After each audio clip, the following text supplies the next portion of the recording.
তো অনেক সময় মনে হতে পারে যে আলেম ওলামা মসজিদ মাদ্রাসা তারা সবসময় অর্থনৈতিক সহযোগিতা চায়, কিন্তু আপনাকে এটাও বুঝতে হবে টাকা কেন গুরুত্বপূর্ণ। অর্থনৈতিক মুক্তি ছাড়া গোলামি থেকে মুক্তি হয় না।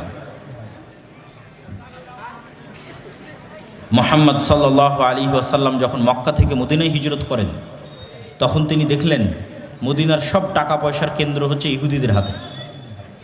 আর মুহাম্মদ সাল্লাল্লাহু আলাইহি সাল্লামকে ঘোষণা করা হলো মদিনার প্রধানমন্ত্রী। তো টাকা যদি থাকে ইহুদির হাতে, আমি প্রধানমন্ত্রী হয়ে কি করব? লাভ নাই। এটা মুহাম্মদ সাল্লাল্লাহু আলাইহি ওয়াসাল্লাম আমাদের চেয়ে ভালো বুঝতেন।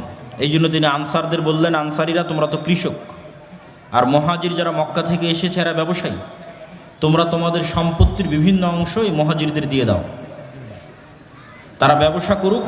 ব্যবসা করলে মদিনার অর্থনৈতিক কন্ট্রোল মুসলমানদের হাতে আসবে। হলোও তাই।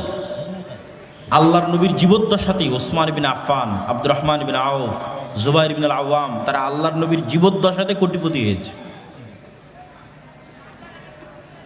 বদরের যুদ্ধ অবশ্যই একটি ধর্মীয় যুদ্ধ, কিন্তু বদরের যুদ্ধে ঘটার যদি ধারা পরিক্রমা দেখেন তাহলে দেখবেন এখানে অর্থনীতির গুরুত্ব আছে।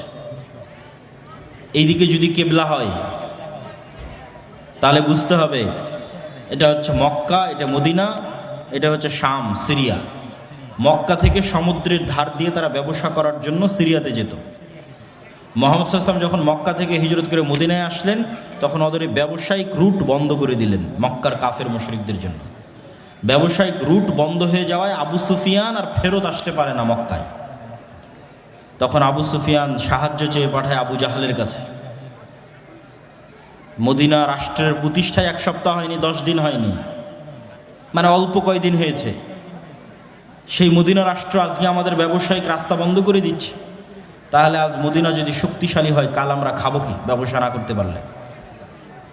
তখন ব্যবসায়িক রুট ক্লিয়ার করার জন্য বদরের যুদ্ধ হয়েছে। এই জন্য বদরের যুদ্ধ মদিনার মধ্যে হয়নি, মদিনা থেকে 300 কিলোমিটার দূরে সমুদ্রের তীরে বদরের যুদ্ধ হয়েছে। আচ্ছা, আমরা যে দুটি বইয়ের কথা বলছিলাম, আব্দুর রহিম বিন আব্দুর রাজ্জাক এবং আমার, হয়তো প্রোগ্রামের শেষ পর্যন্ত বইগুলো নাও থাকতে পারে। আপনারা যদি কেউ সংগ্রহ করতে চান, তাড়াহুড়া না করে ধীর স্থিরভাবে স্টেজের পিছনে গাড়ি থেকে সংগ্রহ করতে পারেন, যদি কেউ সংগ্রহ করতে চান। তো মুহাম্মদ সাল্লাল্লাহু আলাইহি ওয়াসাল্লাম অর্থনীতি ভালো বুঝতেন, টাকার গুরুত্ব ভালো বুঝতেন। আমাদেরকেও বুঝতে হবে। উম্মতে মুহাম্মাদি একটি ব্যবসায়ী জাতি। উম্মতে মুহাম্মাদিকে চাকুরিজীবী বানিয়েছে ইউরোপিয়ানরা। উম্মতে মুহাম্মাদি শিক্ষিত জাতি। উম্মতে মুহাম্মাদিকে বেকার বানিয়েছে, শিক্ষা থেকে দূরে নিয়ে গেছে ইউরোপীয় উপনিবেশ। তাহলে এই শিক্ষা, এই ব্যবসা যেমন মুহাম্মদ সাল্লাল্লাহু আলাইহি ওয়াসাল্লামের বৈশিষ্ট্য, তেমন সাহাবীদের বৈশিষ্ট্য। যতদূর পর্যন্ত ইসলামের দাওয়াত গেছে, ততদূর পর্যন্ত ব্যবসায়ীদের হাত দিয়ে ইসলামের দাওয়াত গেছে। যত সাহাবীর জীবনী উঠাবেন, সব সাহাবীকে দেখবেন, অধিকাংশ সাহাবীকে দেখবেন নিজ বাড়িতে, নিজ ঘরে, নিজ এলাকায়, নিজ শহরে, নিজ জন্মস্থানে মারা যায়নি। ব্যবসার দাওয়াতের কাজে ছড়িয়ে পড়েছে, বিভিন্ন পৃথিবীর বিভিন্ন দিকে ছড়িয়ে গেছে। এক একজন এক এক জায়গায় মারা গেছে। কিন্তু উম্মতে মুহাম্মাদিকে এক নির্দিষ্ট জায়গাতেই, এক নির্দিষ্ট কাজেই চাকরের মতো থাকতে হবে, এই স্বভাব ইউরোপীয় উপনিবেশ থেকে এসেছে। তো অর্থনৈতিক গোলামি, অর্থনৈতিক মুক্তি ছাড়া গোলামি থেকে মুক্তি সম্ভব নয়। দান অত্যন্ত শক্তিশালী একটি ইবাদত।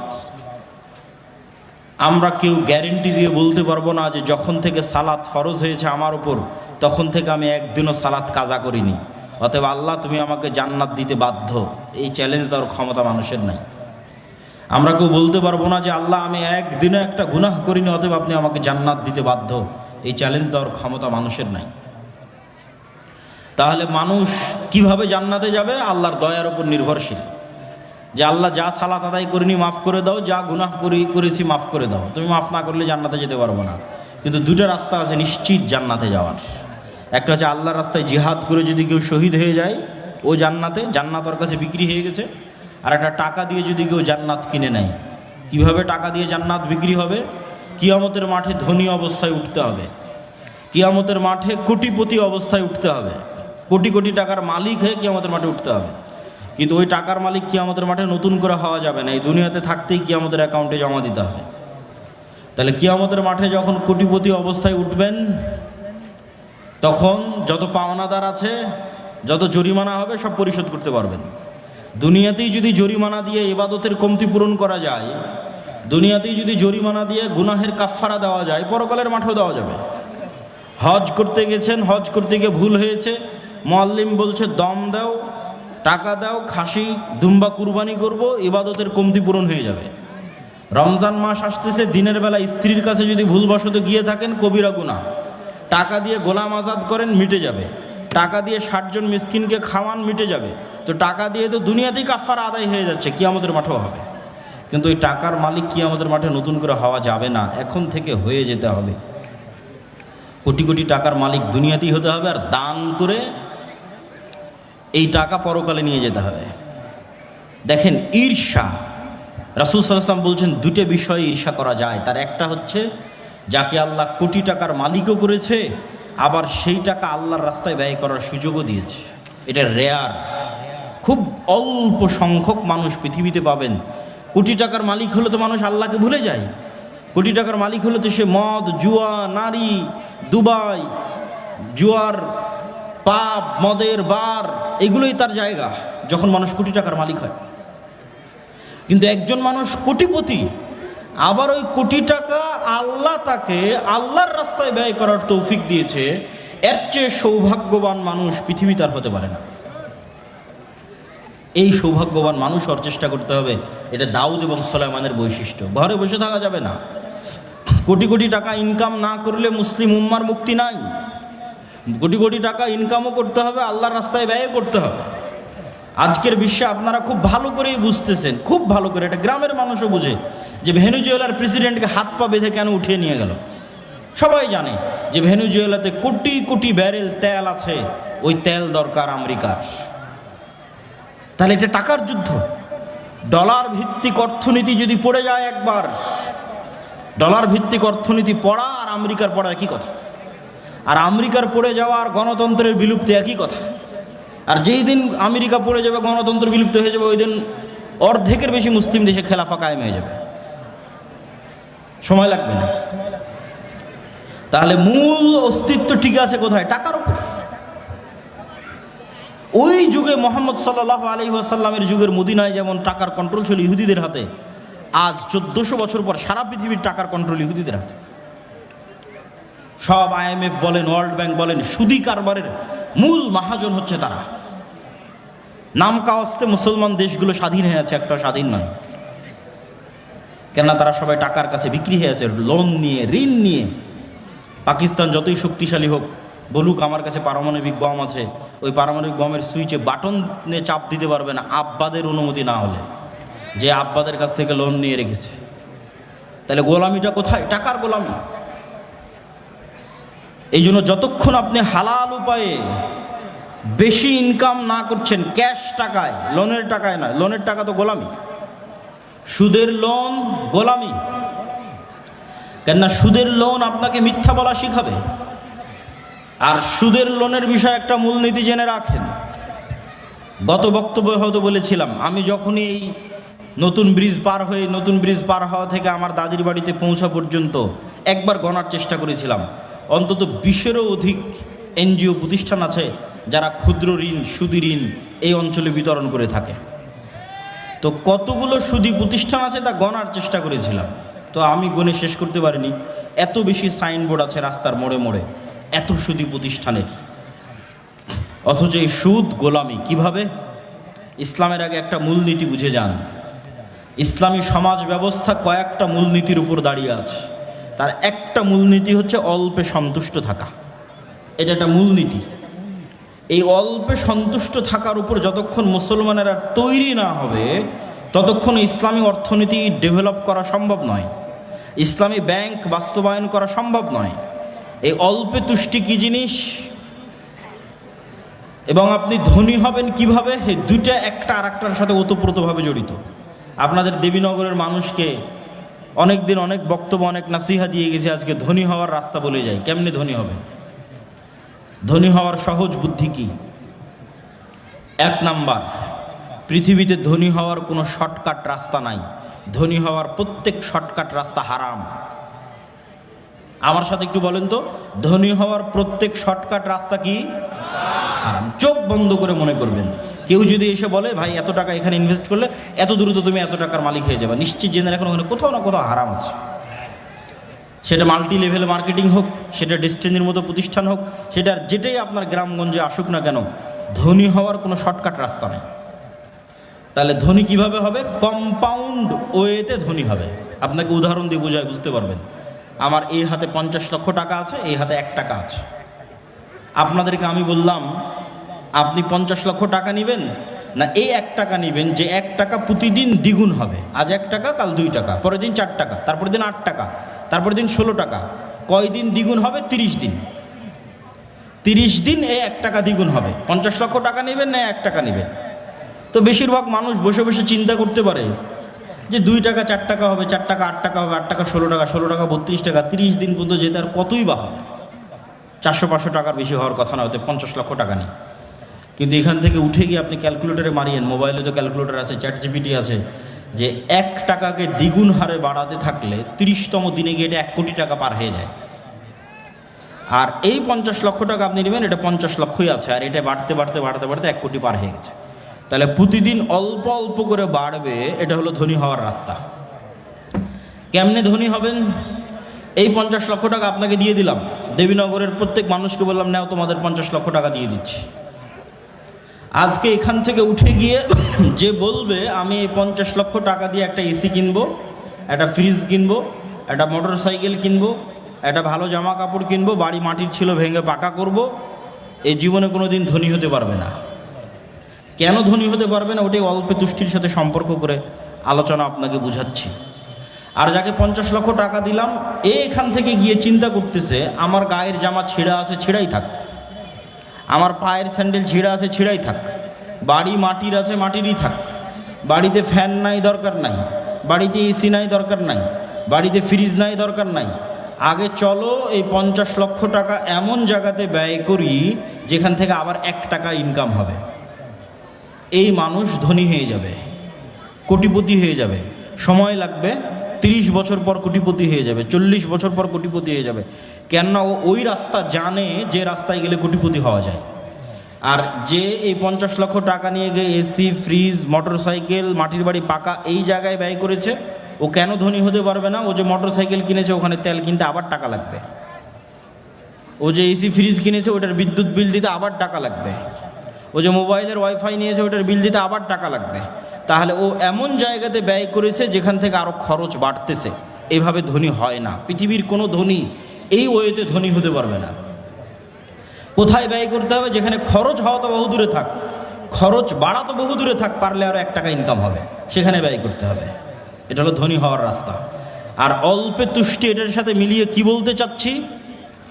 ইসলামে সুদভিত্তিক লোন বহু পরে থাক, কর্জে হাসানা কেউ নিবে, যে কর্জে হাসানা ভাই আপনি আমাকে 10,000 টাকা দেন, আমি 2 মাস পর আপনাকে দিয়ে দিব, এটাকে আল্লাহ অনেক বড় নেকির কাজ বলেছে কোরআনে। ওমাই ইউকরিদুল্লাহ করজান হাসানা, কে আছে আল্লাহকে কর্জে হাসানা দিবে?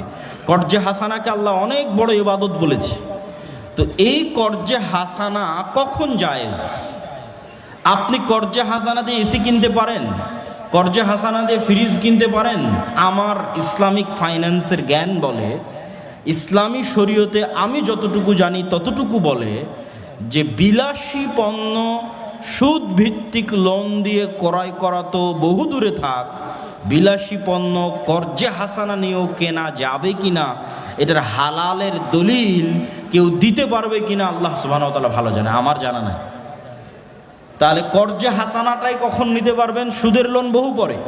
কর্জে হাসানাটাই নিতে পারবেন যখন বিপদে, অ্যাক্সিডেন্ট করে মেডিকেলে আছেন, চিকিৎসা ব্যয় বহন করতে পারছেন না, মেয়ে ছেলেকে বিবাহ দিবেন, খরচ বহন করতে পারছেন না, বিশ্ববিদ্যালয়ে পড়াবেন, খরচ বহন করতে পারছেন না, ব্যবসাটা শুরু করবেন, টাকার ব্যবস্থা হচ্ছে না, এইরকম বিপদমূলক সময়ে কর্জে হাসানা নিতে পারেন।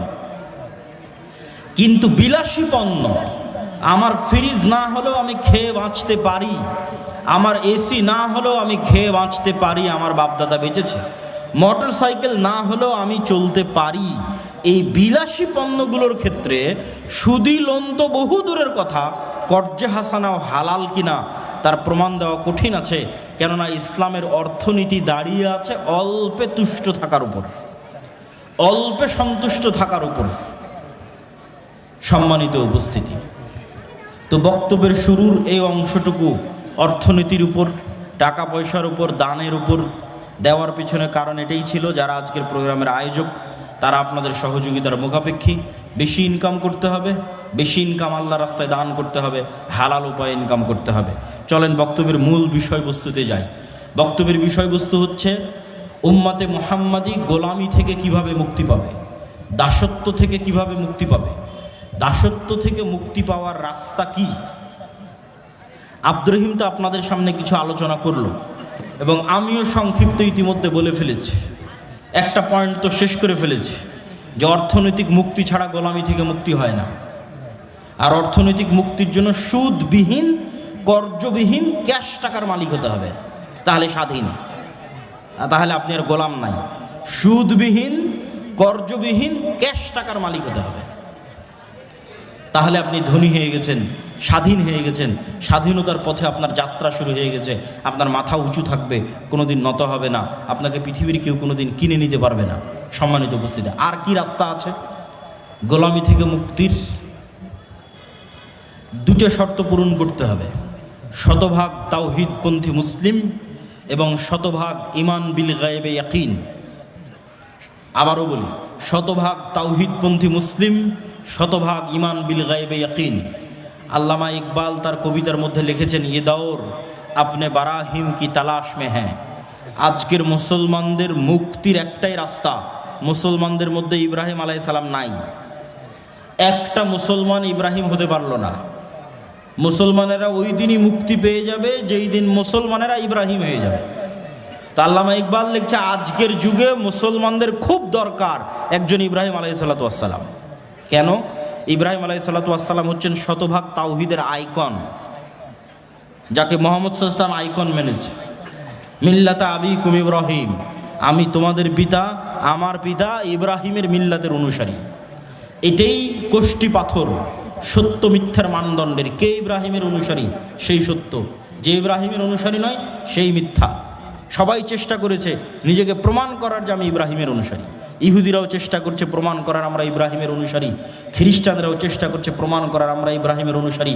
আর মুহাম্মদ সাল্লাল্লাহু আলাইহি ওয়াসাল্লাম এসে কোরআন দিয়ে, তাওহীদ দিয়ে চ্যালেঞ্জ দিয়েছেন যে আমি ইব্রাহিমের উত্তরসূরি, আমি ইব্রাহিমের অনুসারী। কেন? ইব্রাহিম ছিল শতভাগ তাওহীদপন্থী, আমি মুহাম্মদ সাল্লাল্লাহু আলাইহি ওয়াসাল্লাম শতভাগ তাওহীদপন্থী। তাওহীদের আইকন ইব্রাহিম আলাইহিসসালাতু ওয়াসসালাম। দেবীনগরের মানুষ নিজেকে আহলে হাদিস দাবি করতে পারে, সালাফি দাবি করতে পারে, এটা ভালো কথা যে আহলে হাদিস এবং সালাফিরা কবর পূজা করে না, বড় শিরক থেকে তারা মুক্ত থাকে, তাবিজ কবজের আশ্রয় তারা নেয় না। কিন্তু তার মানে এই নয় যে আপনি ইব্রাহিম আলাইহিস সালাম হয়ে গেছেন। ইব্রাহিম আলাইহিস সালাম হওয়া অনেক দূরের পথ। কি পার্থক্য আছে আপনারা ইব্রাহিম আলাইহিস সালামের মধ্যে? ছোট্ট উদাহরণ দিলে বুঝবেন।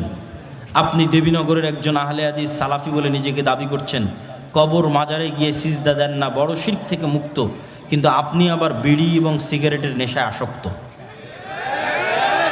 আপনি আবার জুয়ার যে খেলাগুলো আছে সেই জুয়ার খেলায় আসক্ত। আপনি আবার যেখানে টাকার লেনদেন আছে অবৈধ, যেখানে ক্ষমতার স্বার্থ আছে সেই ক্ষমতার স্বার্থ এবং টাকার স্বার্থের কাছে বিক্রি হয়ে গেছে। তাহলে কি বোঝা গেল? আপনার নিজের ইলাহ আপনার নাফস, আল্লাহ নয়। ও শায়েখ আব্দুর রাজ্জাক বিন ইউসুফ আজকে উপস্থিত হয়েছে, এটা নিয়ে দ্বিধাদ্বন্দ্বের কিছু নাই। উনি উপস্থিত হয়েছেন, পৌঁছে গেছেন, এখানে আসবেন অল্প কিছু সময়ের মধ্যে ইনশাআল্লাহ। সম্মানিত উপস্থিতি, তাহলে ওই ব্যক্তিটা নিজেকে তাওহীদপন্থী দাবি করলো, সে তাওহীদপন্থী কেন নয় ইব্রাহিম আলাইহিস সালামের মতো? ওর ইলাহ ওই কবর না হলেও, ওর ইলাহ হিন্দুদের ওই দেবদেবী মা কালী না হলেও, ওর ইলাহ ওর নিজের নাফস। ইলাহাহু হাওয়া, আল্লাহ কোরআনে বলেছে যে তারা ইলাহ বানিয়ে নিয়েছে নিজের নাফসকে, নিজের মনের প্রবৃত্তিকে ইলাহ বানিয়ে নিয়েছে। ওর মন চাচ্ছে বিড়ি সিগারেট খাবে, খাচ্ছে। ওর মন চাচ্ছে মদ জুয়া আড্ডা গাঞ্জার আড্ডায় ব্যস্ত থাকবে, থাকছে। ওর মন যাচ্ছে খেলার জোয়ায় ব্যস্ত থাকছে, তাহলে ও এখনো তার কালবে সব দিক থেকে আল্লাহকে প্রাধান্য দিতে পারেনি। শতভাগ ইব্রাহিম আলাইহিস সালামের মতো তাওহীদ মানে আল্লাহ যা ভালোবাসে আপনার কাল পাগলের মতো এটাকে ভালোবাসবে। আল্লাহ যা ঘৃণা করে আপনার কাল ওইটাকে পাগলের মতো ঘৃণা করবে। আল্লাহ সুবহানাহু ওয়া তাআলা যা করতে বলেছে আপনি ওটাকে পাগলের মতো করবেন। আল্লাহ যা করতে বিরত থাকতে বলেছে তা থেকে পাগলের মতো বিরত থাকবেন। আপনার কাল যেদিন এরকম পরিপূর্ণ স্বাধীন হয়ে যাবে, এখানে টাকার আধিপত্য নাই, ক্ষমতার আধিপত্য নাই, জুয়া নেশা বিড়ি সিগারেটের আধিপত্য নাই, এখানে নারীর আধিপত্য নাই, এখানে আধিপত্য আছে শুধু আল্লাহ সুবহানাহু ওয়া তাআলার, তখন এবার আপনি ইব্রাহিম আলাইহিস সালামের মতো শতভাগ তাওহীদপন্থী মুসলমান। এরকম মুসলমান ছাড়া উম্মতে মুহাম্মাদের মুক্তি সম্ভব নয়। 2 নম্বর বলেছি ঈমান বিল গায়বে ইয়াকিন। গায়েব কি? আব্দুর রহিম ফেরেশতার কথা বলছিল, এটাই গায়েব। আব্দুল্লাহ বিন আব্দুর রাজ্জাক উপস্থিত হয়েছে, এটা গায়েব নয়, চোখে দেখা যাচ্ছে। আব্দুর রাজ্জাক বিন ইউসুফ উপস্থিত হবে, এটা চোখে দেখা যাবে একটু পরেই। কিন্তু গায়েব কোনটা? এখানে ফেরেশতারা উপস্থিত হয়েছে, এটা গায়েব। এই গায়েব যেই দিন আপনি চোখে দেখতে পাবেন, মানে চোখে দেখা জিনিসের মতো বিশ্বাস করতে পারবেন, ওই দিন উম্মতে মুহাম্মাদের মুক্তি হয়ে গেছে। এই জন্য একটা ঘটনা মনে রাখতে হবে, আসহাবুল উখদুদের ঘটনা। ওয়ামা নাকামু মিনহুম ইল্লা ইউমিনু বিল্লাহিল আজিজিল হামিদ। আসহাবুল উখদুদকে বলা হলো ঈমান ছাড়ো, না হলে এই যে জাহান্নামের আগুন, এই আগুনে ঝাঁপ দাও। তো আসহাবুল উখদুদ ঈমান পরিত্যাগ না করে ওই আগুনে ঝাঁপিয়ে পড়লো। তো আপনি কি মনে করেন এই আগুনে ঝাঁপিয়ে পড়া এত সহজ? আজকে দেবীনগরে একটা আগুন জ্বালালাম আর আপনাদের বললাম হয় ঈমান ছাড়াও আগুনে ঝাঁপা এত সহজ নয়। কখন সহজ ওটার রাস্তা বলে দিই, সেটাই ঈমান বিল গায়বে ইয়াকিন।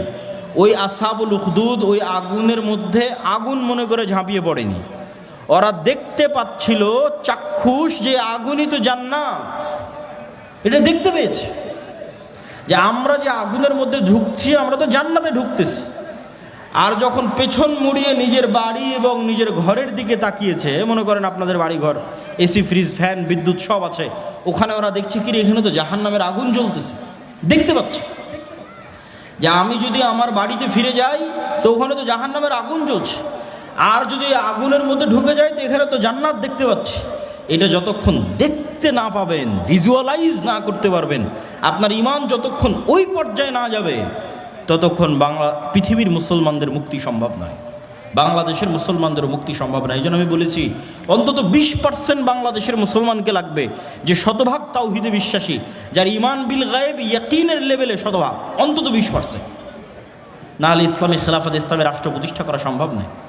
আপনি আমাকে আজকে যদি ক্ষমতায় বসান বাংলাদেশের, আজকে যে আব্দুল্লাহ বিন আব্দুর রাজ্জাক আপনাকে বাংলাদেশের ক্ষমতা দিয়ে দিলাম, আমি না, বাংলাদেশের সবচেয়ে পরহেজগার মানুষকে ক্ষমতা দিয়ে দিলেন, আল্লাহওয়ালা মানুষকে।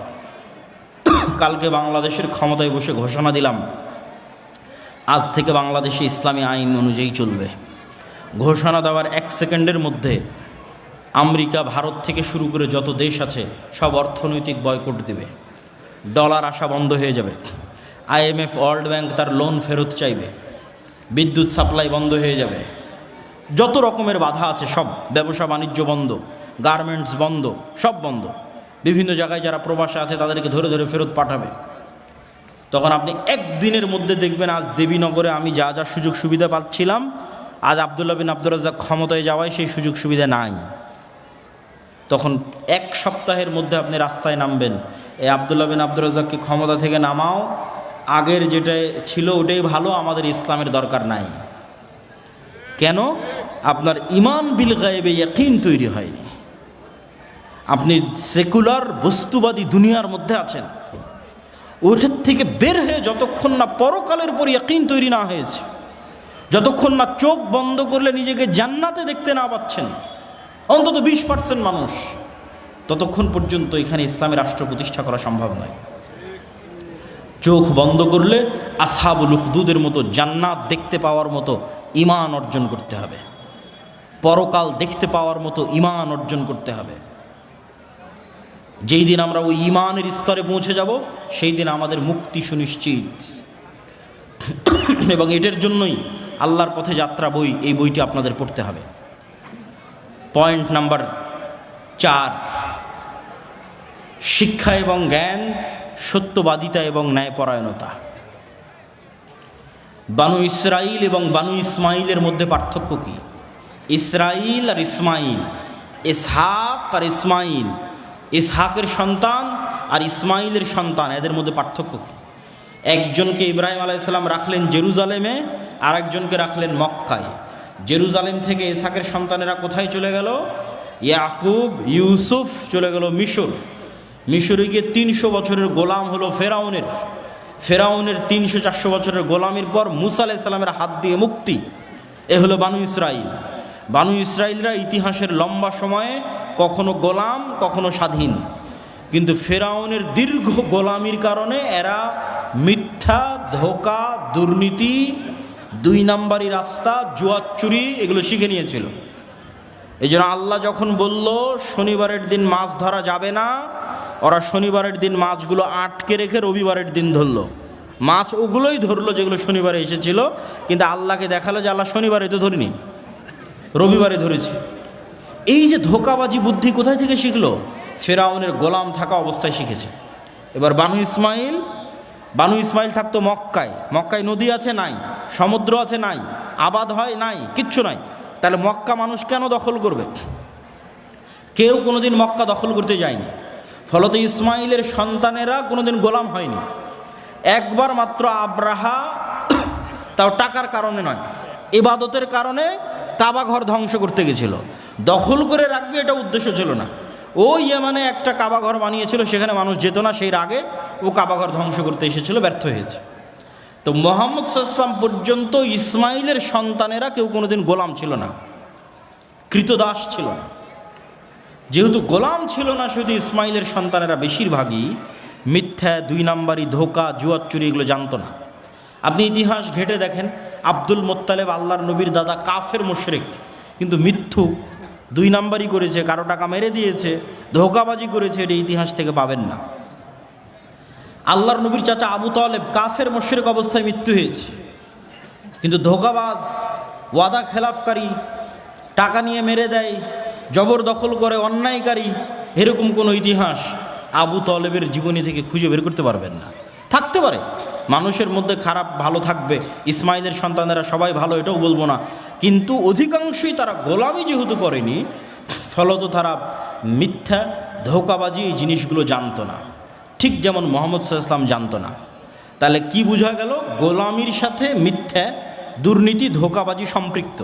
যে গোলাম হবে ও অটোমেটিক এই জিনিসগুলো শিখে যাবে। তো উম্মতে মুহাম্মাদি যেহেতু বানু ইসমাইল, এরাও কোনোদিন মিথ্যা, ধোঁকাবাজি জানতো না। মানুষ এদের সততা দেখে ইসলাম গ্রহণ করেছে, কিন্তু যখন ইউরোপ এদেরকে গোলাম বানিয়ে রেখেছে 300 বছর, এই ভারত, বাংলাদেশ, পাকিস্তানি 190 বছর, তখন এই গোলামির সময়ে এরা মিথ্যা বলা শিখে নিয়েছে, ধোঁকাবাজি 2 নাম্বারই শিখে নিয়েছে। আব্দুর রহিম তো সুন্নাতের কথা বলল, গাজার সুন্নাতের অনুসরণের কথা বলল। আমি আর একটা উদাহরণ দিয়ে যাই, যে গাজায় যত ত্রাণ বিতরণ হয়, এই ত্রাণ বিতরণ নিয়ে যে সিন্ডিকেট আছে, এই সিন্ডিকেটের পার্সেন্টেজ ইহুদিদের হাতে যায় না। এই সিন্ডিকেট জর্দান, মিশর এবং ওই ফিলিস্তিনের অভ্যন্তরের মুসলমান, এদের টপ লেভেলের যারা আছে এরা এই সিন্ডিকেট মেনটেন করে। তাহলে মিশরে যেই জিনিসের দাম 10 টাকা, গাজার মধ্যে ওই জিনিসের দাম 500 টাকা। কে বাড়ালো 500 টাকা? এটা একটা সিন্ডিকেট। এই সিন্ডিকেট সব মুসলমান, এটা ইহুদিরা নয়। তাহলে এদের মধ্যে স্বভাব ঢুকে গেছে বানু ইসরাইলের, গোলামির স্বভাব, মিথ্যা, ধোঁকা, 2 নাম্বারি, জুয়া, চুরি, জোর জবরদস্তি। তাহলে এরা কিভাবে নেতা হবে, কিভাবে নেতৃত্ব দিবে, কিভাবে স্বাধীন হবে, কিভাবে আজাদ হবে? সম্ভব নয়। এই জন্য সত্যবাদিতা, ন্যায়পরায়ণতা একটা মানদণ্ড, যেই মানদণ্ড দিয়ে উম্মতে মুহাম্মাদি নেতা হতে পারে, নেতা হওয়া সম্ভব। তো আমাদের উপর গণতন্ত্রকে চাপিয়ে দেওয়া আছে গোলাম তৈরির কারখানা হিসেবে। গণতন্ত্র হচ্ছে গোলাম বানানোর কারখানা। এখান থেকে কি তৈরি হয় বলেন তো? গণতন্ত্র থেকে কি তৈরি হয়? একটু জোরে বলতে হবে, কি তৈরি হয়? গোলাম তৈরি হয়। কিভাবে? গণতন্ত্রের সিস্টেমটাই এমন যে এখানে যদি আপনি 2 নাম্বারই না করেন, ধোঁকা না দেন, মিথ্যা না বলেন, গীবত না করেন, নিন্দা না করেন, অপবাদ না দেন, তাহলে আপনার নির্বাচন করে জিতে আসা বহু দূরের কথা, একই দলের একই আসনের মনোনয়ন প্রার্থী যদি 10 জন থাকে, তাহলে সবাই মিলে যদি এই 2 নাম্বার ধোঁকাবাজি, দুর্নীতি, টাকা পয়সার লেনদেন, গীবত, তহমত এই রাস্তা অবলম্বন না করে, তাহলে জীবনেও মনোনয়নই নিয়ে আসতে পারবে না। এমপি নির্বাচিত হওয়া তো বহু পরে। তাহলে এমপি নির্বাচিত হওয়া পর্যন্ত যতগুলো স্টেপ আছে, প্রত্যেকটা স্টেপ মিথ্যা দিয়ে পরিপূর্ণ। সারা বাংলাদেশের সবাই জানে নির্বাচন কমিশনারে যত এমপি তাদের হলফনামা জমা দিয়েছে, এদের 90% মিথ্যা হলফনামা জমা দিয়েছে। কে জানে না? সবাই জানে। তাহলে পুরো সিস্টেমটা তৈরি হয়ে আছে মিথ্যার উপর। তাহলে এবার বুঝেন, এই মিথ্যা, দুর্নীতি, ধোঁকাবাজির সিস্টেমের মধ্যে দিয়ে 300 এমপি নির্বাচিত হয়েছে। এই 300 এমপি আমার এবং আপনার কাছে নেতা, কিন্তু আল্লাহর দৃষ্টিতে এরা সব গোলাম। এই হলো সারমর্ম। তাহলে আমরা 300টা গোলাম নির্বাচন করছি না এমপি নির্বাচন করছি? একটু জোরে বলতে হবে, সাহস নাই নাকি আপনাদের? গোলাম নির্বাচন করছি। এই গোলাম যেহেতু একদম নিম্ন লেভেল থেকে দুর্নীতি করে অভ্যস্ত, এই গোলাম যেদিন এমপি হবে, এই গোলাম যেদিন মিনিস্টার হবে, এই গোলাম যেদিন প্রাইম মিনিস্টার হবে, সেই দিন এই গোলামকে কিনে নেওয়া ভারত আর আমেরিকার 2 মিনিটের ব্যাপার। কেননা ও তো আগে থেকেই টাকার কাছে বিক্রি হয়ে আছে। তাহলে যতক্ষণ আপনি সত্যবাদিতা, ন্যায়পরায়ণতার উপর না দাঁড় করাতে পেরেছেন জাতিকে, ততক্ষণ পর্যন্ত নেতা তৈরি হবে না, গোলাম তৈরি হবে। সে এমপি হলেও গোলাম, সে মিনিস্টার হলেও গোলাম, সে প্রাইম মিনিস্টার হলেও গোলাম। এই জন্যই তো শরীফ ওসমান হাদির মতো যুবকেরা, যারা এই গণতন্ত্রের মতো নিকৃষ্ট এই পদ্ধতির মধ্যে থেকেও চেষ্টা করেছিল সত্যবাদিতা, ন্যায়পরায়ণতার উপর অটল থাকতে, গণতন্ত্র তাদের সহ্য করতে পারেনি, গুলি করে উড়িয়ে দিয়েছে। কেননা এটা হুমকি। এরকম সত্যবাদী, এরকম ন্যায়পরায়ণ 500 জন যুবক, এরকম ন্যায়পরায়ণ, সত্যবাদী, শিক্ষিত, জ্ঞানী গুণী 500 যুবক যদি বাংলাদেশে তৈরি হয়ে যায়, তাহলে শুধু বাংলাদেশে ইসলাম প্রতিষ্ঠা সম্ভব নয়, সারা পৃথিবী বিজয় করা সম্ভব। কিন্তু এই গুণগুলো থাকতে হবে। ঈমান বিল গায়বে ইয়াকিন থাকতে হবে, শতভাগ তাওহীদ থাকতে হবে, জ্ঞান এবং শিক্ষা থাকতে হবে, সত্যবাদিতা, ন্যায়পরায়ণতা থাকতে হবে, অর্থনৈতিক মুক্তি থাকতে হবে। আর সর্বশেষ 2টা জিনিস লাগবে আল্লাহর সাহায্যের জন্য, যেটা বলে আমার বক্তব্য শেষ করব। আল্লাহর সাহায্য ছাড়া আল্লাহর সাহায্য ছাড়া ইসলাম এবং মুসলমানদের মুক্তি সম্ভব নয়। আল্লাহর সাহায্য ছাড়া ইসলাম এবং মুসলমানদের বিজয় সম্ভব নয়। ইসলাম এবং মুসলমানদের বিজয়ের পূর্ব শর্তই আল্লাহর সাহায্য। আমি আপনি কে? মুহাম্মদ সাল্লাল্লাহু আলাইহি ওয়াসাল্লামের বিজয় হয়নি আল্লাহর সাহায্য ছাড়া। উনি বদরে বিজয় নেওয়ার জন্য আগের রাতে লম্বা সালাত আদায় করছেন। আবু বকর রাদিয়াল্লাহু তাআলা আনহু বলছেন, কাফাকা মুনাশাদাতাকা রব্বাক, যথেষ্ট হয়েছে। এত দোয়া করতে হয়, এত লম্বা সালাত আদায় করতে হয়। কিন্তু মুহাম্মদ সাল্লাল্লাহু আলাইহি ওয়াসাল্লাম খুব ভালোভাবে জানেন, তিনি যত বড় নবী হন, যত বড় আল্লাহওয়ালা হন, যত সর্বশ্রেষ্ঠ রাসূল হন, আল্লাহ যদি তাকে সাহায্য না করে উনি জিততে পারবেন না। আর আল্লাহর সাহায্য ততক্ষণ আসবে না যতক্ষণ না উনি সালাত আদায় না করেন, যতক্ষণ না উনি রাতের সালাতে আছেন, যতক্ষণ না উনি সকাল সন্ধ্যার জিকিরে আছেন, ততক্ষণ আল্লাহর সাহায্য তার উপর আসবে না। এটা উনি আমাদের চেয়ে ভালো জানেন, এটা উনি আবু বকর রাদিয়াল্লাহু তাআলা আনহুর চেয়ে ভালো জানেন। এই জন্য মুসলমানদের মুক্তির কোনো রাস্তা নাই সালাত ছাড়া। সালাত নাই, আল্লাহ সুবহানাহু ওয়া তাআলার গন্তির মধ্যে নাই, আল্লাহ সুবহানাহু ওয়া তাআলার কাউন্টের মধ্যে নাই। আল্লাহ সুবহানাহু ওয়া তাআলা তাকে গণে না, ধরে না, মুসলমান হিসেবে ধরে না, মানুষ হিসেবে ধরে না। সে কে? আল্লাহ সুবহানাহু ওয়া তাআলা তাকে চেনে না। তাহলে 16 কোটি বেনামাজি ভোট দিয়ে ইসলাম বিজয় করা সম্ভব নয়। সালাত আদায় করে মসজিদ পূর্ণ করতে হবে। সারা বাংলাদেশের যদি সব ওসি, ডিসি, এসপি, মন্ত্রী, মিনিস্টার আজকে বলে আমি সত্যবাদী, ন্যায়পরায়ণ হয়ে গেলাম, 80% ইসলাম প্রতিষ্ঠা হয়ে যাবে। 80%। সরকার পরিবর্তন হয়, এরা তো পরিবর্তন হয় না, এরা তো ওদের জায়গাতেই থাকে। গত 16 বছরে এরাই ছিল, এখনও আছে, আগামী 5 বছর যে সরকার ক্ষমতা আছে ওরাই থাকবে। তা এরা তো আমাদের ঘরের সন্তান। ওসি, ডিসি, এসপি, মন্ত্রী, মিনিস্টার তো অন্য ঘর থেকে আসেনি, দেবীনগর থেকে গেছে, বাংলাদেশ থেকে গেছে, গাইবান্ধা থেকে গেছে। এরা যদি আজকে বলে যে আমি সত্যবাদী, ন্যায়পরায়ণ থাকবো, কালকে 80% ইসলাম প্রতিষ্ঠা হয়ে যাবে। কেন বলছে 80%? ইসলাম রাষ্ট্রে যাওয়ার ব্র্যান্ডিং হচ্ছে ন্যায়। রাসূল সাল্লাল্লাহু আলাইহি ওয়াসাল্লাম ঈসা ইবনে মারিয়ামের ব্র্যান্ডিং করেছেন, লা তাকুমুস সাআহ হাত্তা ইয়ানজিলা ঈসা ইবনে মারিয়াম। ততক্ষণ পর্যন্ত কিয়ামত সংগঠিত হবে না যতক্ষণ ঈসা ইবনে মারিয়াম অবতীর্ণ না হয়। আর ঈসা ইবনে মারিয়াম অবতীর্ণ হয়ে কী করবে? ইয়াকসিরুস সালিব, ক্রুশ ভেঙে দিবে আর সারা পৃথিবীতে ন্যায় প্রতিষ্ঠা করবে। আল্লাহু আকবার। তাহলে রাষ্ট্রে ইসলামের ব্র্যান্ডিং ন্যায়, ন্যায়পরায়ণতা। এই সমস্ত ওসি, ডিসি, এসপি, মন্ত্রী, মিনিস্টার, এদেরকে আমরা ইসলাম বুঝাতে ব্যর্থ হয়েছি। তারা মনে করছে তাদের ঘুষের, দুর্নীতির টাকা দিয়ে তারা হজ করে মসজিদ মাদ্রাসায় দান করে এই পাপ ক্ষমা করে নেবে। নাউজুবিল্লাহ, নাউজুবিল্লাহ। এইটা মুনাফিকি।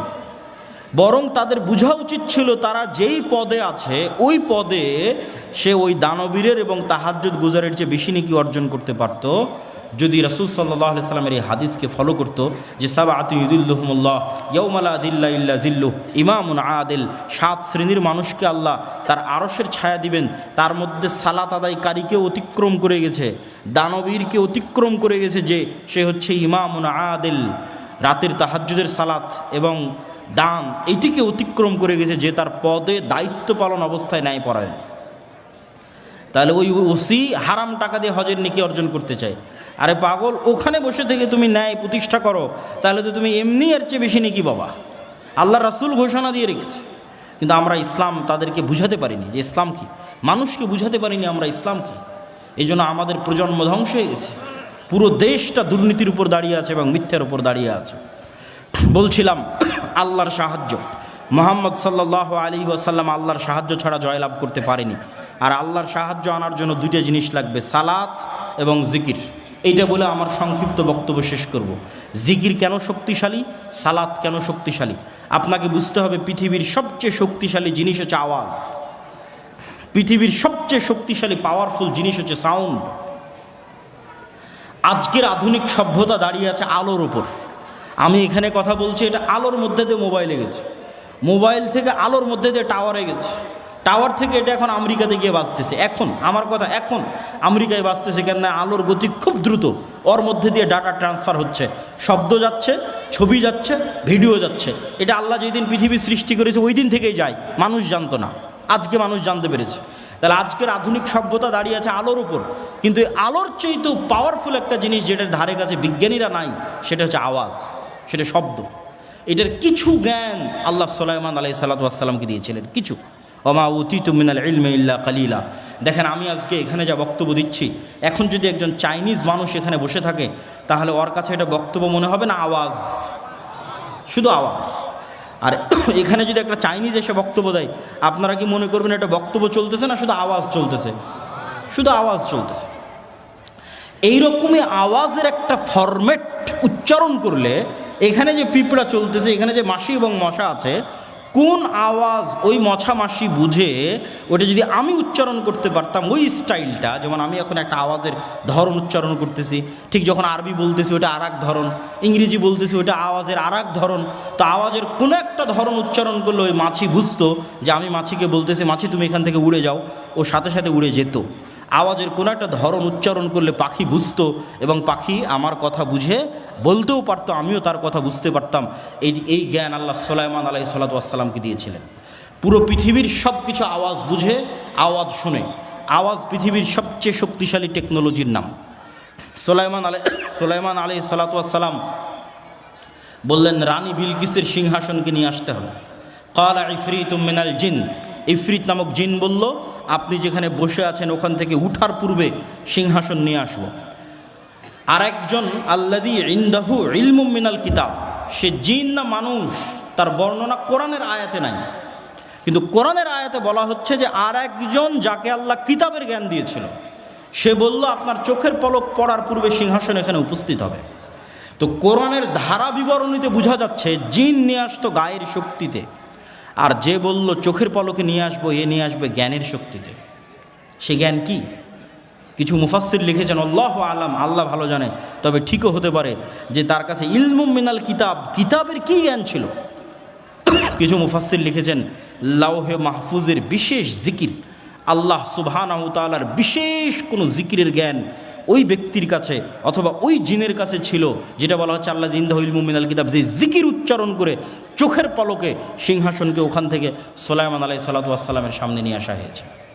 শব্দের চেয়ে পাওয়ারফুল কিছু পৃথিবীতে নাই। আল্লাহ সুবহানাহু ওয়া তাআলা এই পুরো পৃথিবীকে টিকিয়ে রেখেছেন শব্দের উপর, আওয়াজের উপর। এই পুরো পৃথিবীকে ধ্বংস করে দিবেন আওয়াজ দিয়ে। ইসরাফিলের বাঁশির আওয়াজ দিয়ে পৃথিবী ধ্বংস হয়ে যাবে। এই সিস্টেম আল্লাহই তৈরি করেছেন। আল্লাহ সুবহানাহু ওয়া তাআলা যখন মানুষকে পুনরুজ্জীবিত করবেন তখন ইসরাফিলের বাঁশির আওয়াজ দিয়েই পুনরুজ্জীবিত করবেন। এই সিস্টেম আল্লাহরই তৈরি করা। আল্লাহ বলছেন ইউসাব্বিহু লিল্লাহি মা ফিস সামাওয়াতি ওয়া মা ফিল আরদ, আসমান জমিন এবং তার নিচে যা কিছু আছে, এই পেপার, এই মাইক, এই মোবাইল, কাপড়, প্যান্ডেল, মাটি, গাছপালা, জীবজন্তু, জড়বস্তু, জড় পদার্থ, কীট পতঙ্গ, পঙ্গপাল সব 24 ঘন্টা আল্লাহর তাসবিহ পাঠ করতেছে, মানে আওয়াজ করতেছে, আওয়াজ হচ্ছে। কিন্তু ওই পিঁপড়ার চলার আওয়াজ যেমন আমি শুনতে পাই না, এদের আওয়াজ আমি শুনতে পারতেছি না। শুধু এটাই নয়, এরা শুধু আওয়াজ করতেছে না, এরা আওয়াজ বুঝে। মুয়াজ্জিন যখন আজান দেয় তখন মুয়াজ্জিনের আওয়াজ যতদূর পর্যন্ত যায়, প্রত্যেক জীবজন্তু, জড়বস্তু, জড় পদার্থ, কীট পতঙ্গ, পঙ্গপাল ওই আওয়াজটা বুঝে যে আল্লাহু আকবার বলা হলো, এবং এটার পক্ষে কিয়ামতের মাঠে সাক্ষী দেবে আল্লাহু আকবার। তাহলে এবার বুঝেন, আশা করি আমি বুঝাতে পেরেছি যে আওয়াজ খুব পাওয়ারফুল একটা কিছু। এবার বুঝেন আমাদের কাছে যে কোরআন আছে, এই কোরআন কার আওয়াজ? একটু জোরে বলেন তো, কোরআন কার আওয়াজ? আল্লাহর আওয়াজ। এটা আল্লাহর শব্দ, আল্লাহর বাক্য। এই জন্য তাজবিদের গুরুত্ব আছে। কেন মুহাম্মদ সাল্লাল্লাহু আলাইহি সাল্লাম যেইভাবে উচ্চারণ করেছেন, উচ্চারণ যদি ওইভাবে হয় তাহলে জিবরাইলের সাথে মিলবে, জিবরাইলের সাথে মিললে লাউহে মাহফুজের সাথে মিলবে, লাউহে মাহফুজের সাথে মিললে আল্লাহর সাথে মিলবে। আল্লাহু আকবার। এটা আল্লাহ সুবহানাহু ওয়া তাআলার নিজের আওয়াজ। এই জন্য এটা আফজালুজ জিকির, শ্রেষ্ঠতম জিকির। এই জন্য কোরআন যদি মানুষ অর্থ না বুঝেও পড়ে, শুধু যদি ওই ফরম্যাট উচ্চারণ করে, ওই সাউন্ড উচ্চারণ করে কোরআনের, তবুও মানুষ সকল উপকার পাবে কোরআনের। জিন, জাদু, বদনজর, রহমত, বরকত যা দরকার মানুষের, সবচেয়ে শক্তিশালী জিনিস আল্লাহ সুবহানাহু ওয়া তাআলা উম্মতে মুহাম্মাদীকে দিয়েছে, সেটা কোরআন। কিন্তু এই কোরআন থেকে আমরা দূরে। তাহলে আমরা কি শিখব আর কি করব আর কেমনে আমরা মুক্তি পাবো আর কেমনে আমরা উন্নতি হব? সালাত কেন সর্বশ্রেষ্ঠ ইবাদত? কেননা সালাতও একটা জিকির। আকিমিস সালাত আলি যিকরি। মানুষের কালবের উচিত 24 ঘন্টা আল্লাহর জিকির করা, কিন্তু 24 ঘন্টা পারে না যেহেতু, এই জন্য সর্বনিম্ন 5 বার অন্তত আল্লাহকে স্মরণ করতে হবে, না হলে আল্লাহর গণনার খাতা থেকে বাদ চলে যাবে। ওই 5 বার জিকির করার যে সিস্টেম, সেটা হচ্ছে সালাত। দিনে রাতে 24 ঘন্টায় 5 বার অন্তত আল্লাহকে মসজিদে গিয়ে স্মরণ করতে হবে। আর এই কালব যতক্ষণ আল্লাহ সুবহানাহু সাথে সংশ্লিষ্ট, কানেক্টেড না থাকবে, ততক্ষণ আল্লাহর সাহায্য আসবে না। আল্লাহ সুবহানাহু ওয়া তাআলা মুসা আলাইহিস সালামকে বলেছেন, ওয়ালা তানিয়া ফি যিকরি, আমাকে জিকির করতে, স্মরণ করতে ভুলিও না। কল্পনা করেন, এমনি কল্পনা করেন যে মুসা আলাইহিস সালাম 1 সপ্তাহ থেকে সালাত আদায় করে না, 1 সপ্তাহ থেকে আল্লাহর জিকির করে না, তাহলে আজকে যদি মুসা আলাইহিস সালাম লাঠি ছাড়ে, সাপ হবে না। কেন মুসা আলাইহিস সালামের কালব আল্লাহর থেকে ডিসকানেক্টেড হয়ে গেছে। তাহলে ওনার হাতের যে লাঠি, ওটাও ডিঅ্যাক্টিভেট হয়ে গেছে, আর কাজ করতেছে না, আর কাজ করবে না, অ্যাক্টিভেট নাই। যতক্ষণ এই কালব আল্লাহর সাথে কানেক্টেড, ততক্ষণ এই পিছনে যদি বিশাল ফেরাউনের বাহিনীও থাকে আর সামনে যদি বিশাল সমুদ্র থাকে, তখন এই লাঠিও কাজ করবে। কেননা কালব আল্লাহ সুবহানাহু ওয়া তাআলার সাথে সম্পৃক্ত আছে, কানেক্টেড আছে। এই জন্য উম্মতে মুহাম্মাদের বাঁচার রাস্তা সালাত, উম্মতে মুহাম্মাদের বাঁচার রাস্তা জিকির। এবং সালাতের ক্ষেত্রে 5 ওয়াক্ত সালাতের পরে রাতের সালাত। সালাতের এতটুকু বলে শেষ করি। আজকে আমরা যে ইন্টারনেট, যেই মোবাইলের যোগাযোগের মাধ্যমে 1000 কিলোমিটার দূরে বসে থাকা আমেরিকার কোনো শিক্ষকের কাছে হয়তো ক্লাস করতেছি, জুমে, গুগল মিটে, লাইভে, হোয়াটসঅ্যাপে, ফেসবুকে সরাসরি দেখতেছি। এইটা যেমন প্রযুক্তি, এর চাইতে হাজারো লক্ষ কোটি গুণ শ্রেষ্ঠতম প্রযুক্তি হচ্ছে সালাত। যেটা জমিনে বসে থেকে যে কেউ এই প্রযুক্তি, এই মাধ্যম, এটা অবলম্বন করে 7 আসমানে থাকা রব্বুল আলামিনের সাথে লাইভ কানেক্টেড হয়ে যেতে পারবে। বলেন আল্লাহু আকবার। আমি হাদিসের অনুবাদ আমার ভাষায় করলাম। রাসূল সাল্লাল্লাহু আলাইহি ওয়াসাল্লাম বলেছেন, মানুষ যখন সিজদার দিকে তাকিয়ে থাকবে এবং তার অন্তর যখন আল্লাহ সুবহানাহু ওয়া তাআলার সাথে কানেক্টেড থাকবে, সালাতে যখন দাঁড়াবে, যতক্ষণ সালাতে তার মনোযোগ থাকবে, ততক্ষণ আল্লাহ সুবহানাহু ওয়া তাআলা তার মুখোমুখি থাকবেন। যখন সালাতে তার অন্তর অমনোযোগী হয়ে যাবে, তখন আল্লাহ সুবহানাহু ওয়া তাআলার বান্দার মুখোমুখি থাকেন না। এটার ব্যাখ্যা ইবনুল কাইয়িম রাহিমাহুল্লাহ লিখেছেন যে আল্লাহ সুবহানাহু ওয়া তাআলা নূরের পর্দা সরিয়ে বান্দার সরাসরি মুখোমুখি হন। আর সেটাকে আমি আরও সহজ ভাষায় বুঝার জন্য বললাম যে জমিনে বসে থেকে রব্বুল আলামিনের সাথে, 7 আসমানের সাথে সরাসরি সংযোগ তৈরি করার পৃথিবীর একমাত্র প্রযুক্তি হচ্ছে সালাত। এই জন্য সূর্যগ্রহণে সালাত, চন্দ্রগ্রহণে সালাত, বৃষ্টি প্রার্থনায় সালাত, জানাজায় সালাত, বিপদ আপদে সালাত। সালাত ছাড়া উম্মতে মুহাম্মাদের বাঁচার কোনো রাস্তা নাই। জিকির ছাড়া, কোরআন ছাড়া উম্মতে মুহাম্মাদের বাঁচার কোনো রাস্তা নাই। আল্লাহ সুবহানাহু ওয়া তাআলা আমাদের আজকের এই বক্তব্যের উপর আমল করার এবং আল্লাহর পথে যাত্রা এই বইটি প্রত্যেক মসজিদ, মাদ্রাসা, স্কুল, কলেজ সেগুলোতে বাস্তবায়ন করার এবং প্রতি সপ্তাহে অন্তত একটা পাঠচক্র আয়োজন করার তৌফিক দান করুক। আল্লাহুম্মা আমিন। ওয়া আখিরু দাওয়ানা আলহামদুলিল্লাহি রাব্বিল আলামিন। আসসালামু আলাইকুম ওয়া রাহমাতুল্লাহি ওয়া বারাকাতুহু।